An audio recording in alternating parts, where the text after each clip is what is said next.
Dedans et dodo. Tu veux que je te raconte l'histoire du vomi de baleine qui valait de l'or ? Ok, mais par contre, moi, je ne raconte mes histoires qu'aux enfants qui se lavent les dents. Donc attrape ta brosse à dents, ton dentifrice, et tu frottes jusqu'à ce que l'histoire soit terminée. 3, 2, 1, 0. Je voudrais te demander ton avis. Quel est, selon toi, le roi ou la reine des océans ? Est-ce que c'est le requin blanc avec ses dents puissantes ? Le dauphin avec son sourire énigmatique ? Ou alors le calamar géant avec ses immenses tentacules ? Mais non, attends, je sais, c'est le cachalot qui mange les calamars géants. Il peut atteindre plus de 20 mètres de long, plus grand qu'une maison, t'imagines ? Et ça en fait le plus grand carnassier au monde. Et est-ce que tu sais que son vomi vaut de l'or ? Oui, c'est vrai, je t'assure. Son vomi est très recherché, notamment par les parfumeurs qui l'utilisent dans la composition de leurs produits. Alors, ça a un nom beaucoup plus classe. C'est sûr que ça serait pas super vendeur un parfum à base de vomi de cachalot.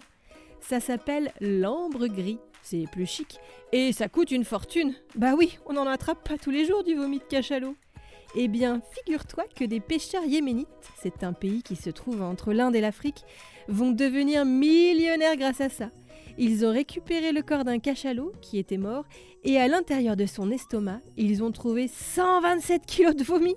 Ça fait le poids d'un scooter en vomi. Tu veux que je t'en dise un peu plus sur ce vomi de baleine ?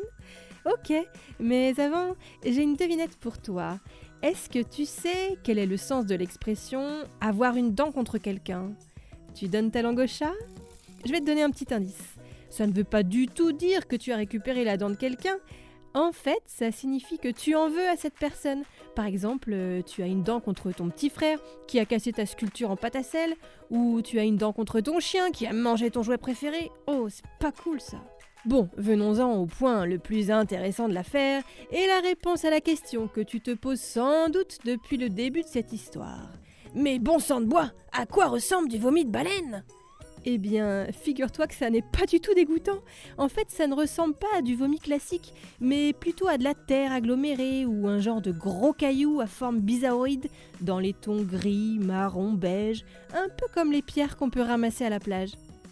Du coup, les pêcheurs ont été contactés par des hommes d'affaires qui leur proposent des sommes considérables pour acheter le vomi du cachalot. Plus d'1 million d'euros. Ça fait le prix de 5 maisons ou de 50 voitures neuves. Imagine si le vomi de ton chat valait aussi cher. Il y aurait un paquet de millionnaires en plus sur cette planète. Mais bon, pour l'instant, les boules de poils recrachées, régurgitées ne valent pas grand-chose. Bon, montre-moi un peu tes dents. Fais A, fais I. C'est pas mal ça, bien blanche comme il faut.